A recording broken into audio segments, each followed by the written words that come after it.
So, here they are, the 7 new companies.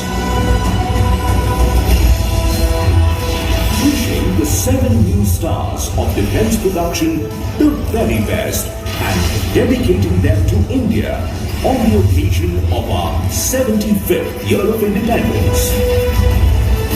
The tricolor flies high as the nation celebrates Azadi Ka Amrit Mahotsav and India resolutes once again to be Atmanirbhar Bharat.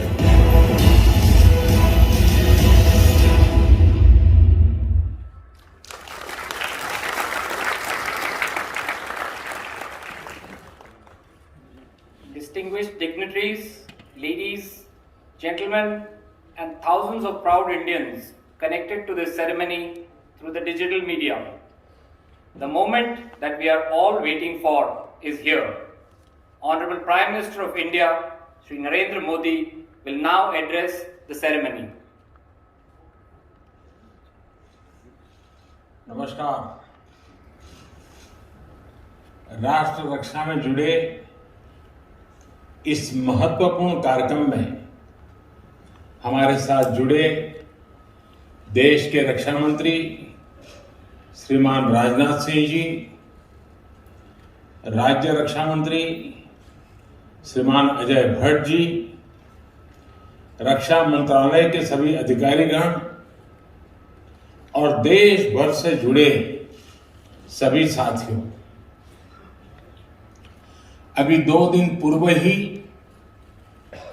Navratri के इस पावन पर्व के दरमियान अष्टमी के दिन मुझे देश को एक बहुत ही कॉम्प्रिहेंसिव प्लानिंग को लेकर के गति शक्ति इस कार्यक्रम को लॉन्च करने का अवसर मिला और आज विजयादशमी के पावन पर्व पर राष्ट्र को सशक्त बनाने के लिए, राष्ट्र को अजेय बनाने के लिए जो लोग दिन रात खपा रहे हैं, उनके सामर्थ्य में और अधिक आधुनिकता लाने के लिए एक नई दिशा की ओर चलने का अवसर, और वो भी विजयादशमी के पावन पर्व पर, ये अपने आप में ही शुभ संकेत लेकर के आता है। इस कार्यक्रम की शुरुआत भारत की महान परंपरा चलते हुए शस्त्र पूजन से की गई है। हम शक्ति को सृजन का माध्यम मानते हैं। इसी भावना के साथ आज देश अपने सामर्थ्य को बढ़ा रहा है और आप सब देश के इन संकल्पों के सारथी भी हैं।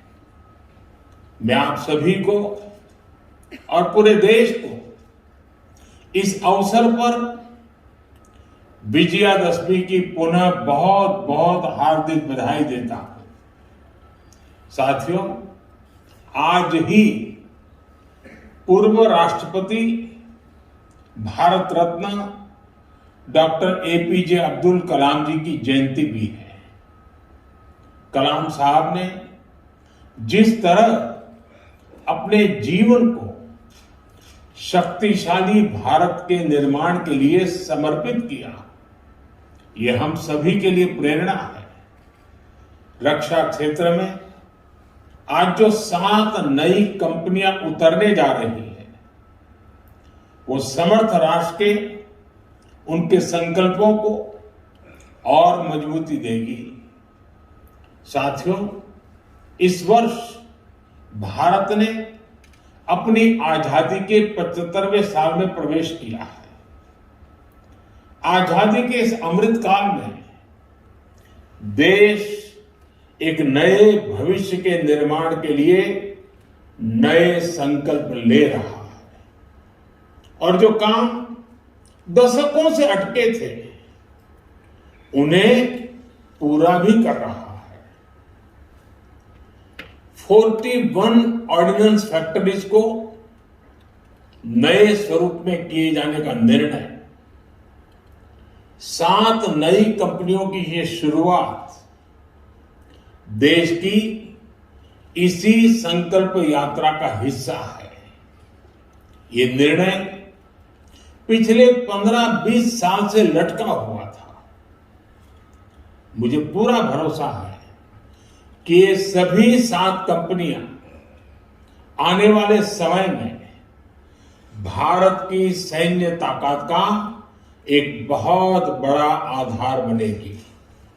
साथियों, हमारी ऑर्डिनेंस फैक्ट्रीज कभी दुनिया की शक्तिशाली संस्थाओं में गिनी जाती थी। इन फैक्ट्रीज के पास 100-150 साल से भी ज्यादा का अनुभव है। विश्व युद्ध के समय भारत की ऑर्डिनेंस फैक्ट्रीज का दमखम दुनिया ने देखा है। हमारे पास बेहतर संसाधन होते थे, वर्ल्ड क्लास स्किल होता था। आजादी के बाद हमें जरूरत थी इन फैक्ट्रीज को अपग्रेड करने की, न्यू एज टेक्नोलॉजी को अपनाने की, लेकिन इस पर बहुत ध्यान नहीं दिया गया। समय के साथ भारत अपनी सामरिक जरूरतों के लिए विदेशों पर निर्भर होता गया। इस स्थिति में परिवर्तन लाने में ये नई 7 डिफेंस कंपनियां बहुत बड़ी भूमिका निभाएगी। साथियों, आत्मनिर्भर भारत अभियान के तहत देश का लक्ष्य भारत को अपने दम पर दुनिया की बड़ी सैन्य ताकत बनाने का है। भारत में आधुनिक सैन्य इंडस्ट्री के विकास का है। पिछले 7 वर्षों में देश ने मेक इन इंडिया के मंत्र के साथ अपने इस संकल्प को आगे बढ़ाने का काम किया है। आज देश के डिफेंस सेक्टर में जितनी ट्रांसपेरेंसी है, ट्रस्ट है और टेक्नोलॉजी ड्रिवन अप्रोच है, उतनी पहले कभी नहीं थी। आजादी के बाद पहली बार हमारे डिफेंस सेक्टर में इतने बड़े रिफॉर्म्स हो रहे हैं। अटकाने लटकाने वाली नीतियों की जगह सिंगल विंडो सिस्टम की व्यवस्था की गई है। इससे हमारे इंडस्ट्रीज का कॉन्फिडेंस बढ़ा है। हमारी अपनी भारत की कंपनियों ने डिफेंस इंडस्ट्री में भी अपने लिए संभावनाएं तलाशना शुरू किया है और अब प्राइवेट सेक्टर और सरकार साथ मिलकर राष्ट्र रक्षा के मिशन में आगे बढ़ रहे हैं। यूपी और तमिलनाडु के डिफेंस कॉरिडोर्स का उदाहरण हमारे सामने है। इतने कम समय में बड़ी बड़ी कंपनियों ने मेक इन इंडिया में अपनी रुचि दिखाई है।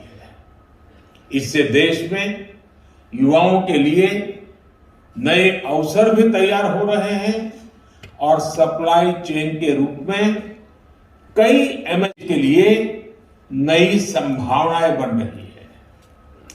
देश में जो नीतिगत परिवर्तन किया है, उसका परिणाम है कि पिछले 5 सालों में हमारा डिफेंस एक्सपोर्ट 325% से भी ज्यादा बढ़ा है। साथियों, कुछ समय पहले ही रक्षा मंत्रालय ने ऐसे 100 से ज्यादा सामरिक उपकरणों की लिस्ट जारी की थी जिन्हें अब बाहर से आयात नहीं किया जाएगा। इन नई कंपनियों के लिए भी देश ने अभी से ही 65,000 करोड़ रुपए के ऑर्डर्स प्लेस किए हैं। ये हमारी डिफेंस इंडस्ट्री में देश के विश्वास को दिखाता है। बढ़ता हुआ विश्वास नजर आ रहा है। एक कंपनी एम्यूनेशन और एक्सप्लोजिव की जरूरतों को पूरा करेगी, तो दूसरी कंपनी आर्मी व्हीकल्स मैन्युफैक्चर करेगी। इसी तरह एडवांस वेपन्स और इक्विपमेंट हो, ट्रूप्स कंफर्ट आइटम हो, ऑप्टिकल इलेक्ट्रॉनिक्स हो या पैराशूट, हमारा लक्ष्य है कि भारत की एक एक कंपनी न केवल इन क्षेत्रों में एक्सपर्टाइज हासिल करे, बल्कि एक ग्लोबल ब्रांड भी बने। कॉम्पिटिटिव कॉस्ट हमारी ताकत है, क्वालिटी और रिलायबिलिटी हमारी पहचान होनी चाहिए।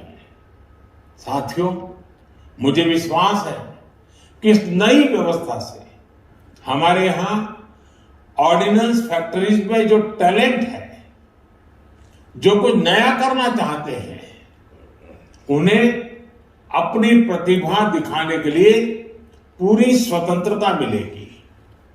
जब इस प्रकार के एक्सपर्टीज को इनोवेशन का अवसर मिलता है, कुछ कर दिखाने का अवसर मिलता है, तो कमाल करके दिखाते हैं। आप अपने एक्सपर्टीज से जो प्रोडक्ट बनाकर दिखाएंगे, वो भारत के डिफेंस सेक्टर की क्षमता तो बढ़ाएंगे ही, आजादी के बाद जो एक गैप आ गया था उसे भी दूर करेंगे।